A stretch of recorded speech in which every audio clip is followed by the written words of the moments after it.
Liga Champions Eropa kembali akan berkumandang tengah pekan ini. Pekan ketiga Liga Champions kembali akan bergulir.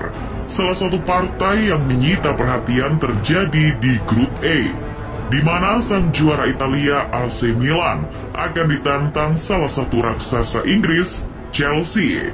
Partai ini bukan partai biasa, adalah perjumpaan yang penuh dengan penantian yang panjang. Keduanya juga punya romantisme tersendiri akan para pemainnya. Menarik untuk menyimak cerita romantisme pertemuan kedua tim tersebut. Mengapa pertandingan ini layak dan patut untuk ditunggu? Iya, memang benar dalam kompetisi resmi, kedua klub besar ini baru bertemu 2 kali. Rossoneri dan The Blues pertama kali bertemu di babak grup Liga Champions musim 1999-2000. Artinya, sudah kurang lebih 23 tahun mereka menantikan pertemuan ini terjadi kembali. Ketika itu Milan dan Chelsea sama-sama berada dalam satu grup, yakni grup H bersama Hertha Berlin dan Galatasaray. Chelsea masih diasuh Vialli dengan pemain-pemainnya macam Deschamps, Dennis Wise, Di Matteo, Torre, Andre Flo maupun Zola. Sedangkan Milan masih diasuh Zaccheroni dengan para pemainnya macam Maldini, Leonardo, Boban, Bierhoff maupun Shevchenko.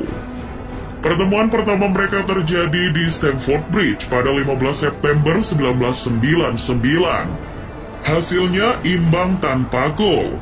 Sedangkan pertemuan kedua terjadi pada 26 Oktober 1999 di San Siro. Hasilnya juga berakhir imbang 1-1 lewat gol Bierhoff dan Wise. Artinya, dalam kedua pertemuan itu, kedua tim ini belum pernah saling mengalahkan.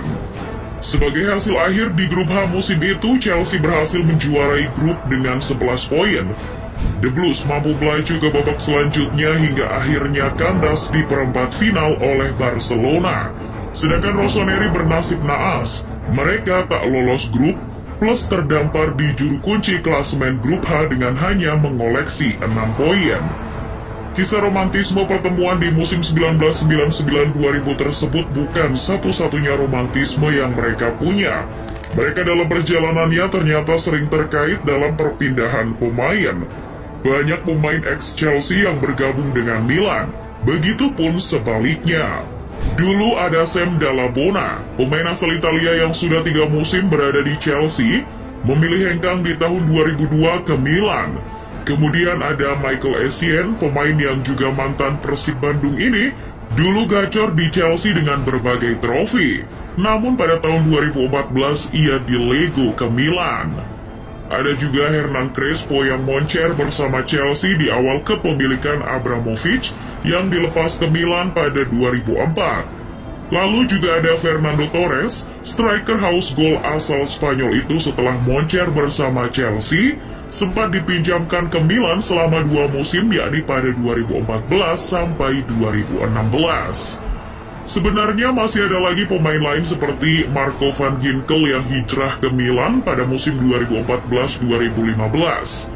Ada pula Mario Pasalic di musim panas 2016. Begitupun akhir-akhir ini ada Bakayoko, Fikayo Tomori maupun Oliver Giroud. Bicara sebaliknya, dari Milan pun dulu juga ada yang hijrah ke Chelsea.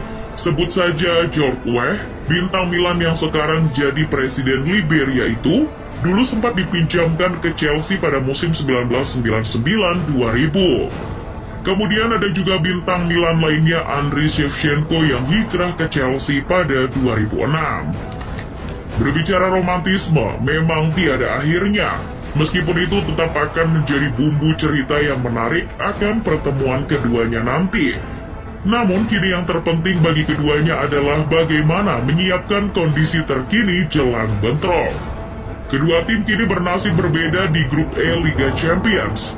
Milan sementara masih memuncaki klasemen dengan hasil 1 kali imbang lawan Salzburg dan 1 kemenangan atas Zagreb. Berbeda dengan Chelsea yang masih menjadi juru kunci dengan hanya mengoleksi 1 poin. The Blues kalah lawan Zagreb dan hanya bermain seri lawan Salzburg di kandang sendiri. Kini pelatih baru Chelsea, Graham Potter, mau tidak mau dituntut harus meraih 3 poin. karena posisi Chelsea terancam untuk tidak lolos dari grup ini. Akan susah lolos jika Chelsea kembali kalah. Namun naasnya mereka kini harus tandang ke San Siro. Meski begitu, kondisi terkini mengarah pada keuntungan bagi pasukan Graham Potter, sebab beberapa cedera melanda pasukan Pioli. Sang kiper utama, Minho, mengalami cedera parah ketika membela Prancis.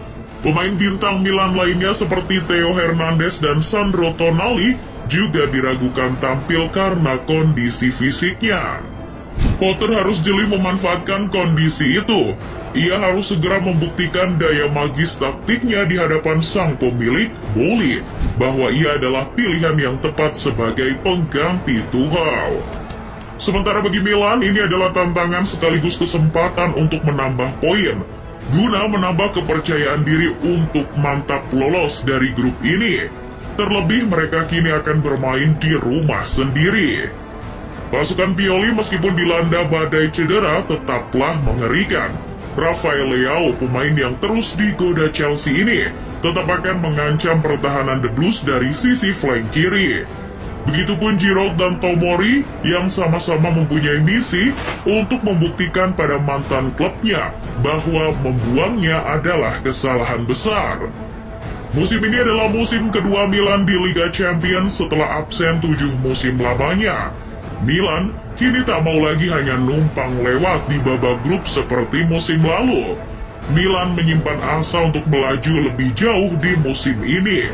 Paling tidak dengan kemenangan saat menghadapi Chelsea nanti akan semakin membakar semangat mental anak-anak muda Milan. Paolo Maldini, direktur teknik yang juga legenda Milan, pun tak luput untuk memberikan suntikan semangat moral kepada anak-anak muda Milan berupa kenangan pencapaian Milan dulu di Istanbul tahun 2005. Ketika itu mereka mencapai final meskipun akhirnya harus kalah dari Liverpool. Kebetulan musim ini partai final juga akan dilangsungkan di Istanbul Juni 2023 nanti. Paling tidak diharapkan semangat Liga Champions tahun 2005 itu mampu tertanam pada skuad Milan saat ini. Dengan plus minus kondisi terkini kedua tim, serta kebutaan akan kekuatan satu sama lain karena sudah lama tak bertemu, semakin menambah elemen surprise di pertandingan ini. Laga bertajuk dua klub besar Eropa yang akan kembali bertemu untuk ketiga kalinya sejak 23 tahun lamanya ini akan memunculkan pertanyaan besar. Akankah kembali berakhir dengan hasil imbang, ataukah kini akan ada pemenangnya?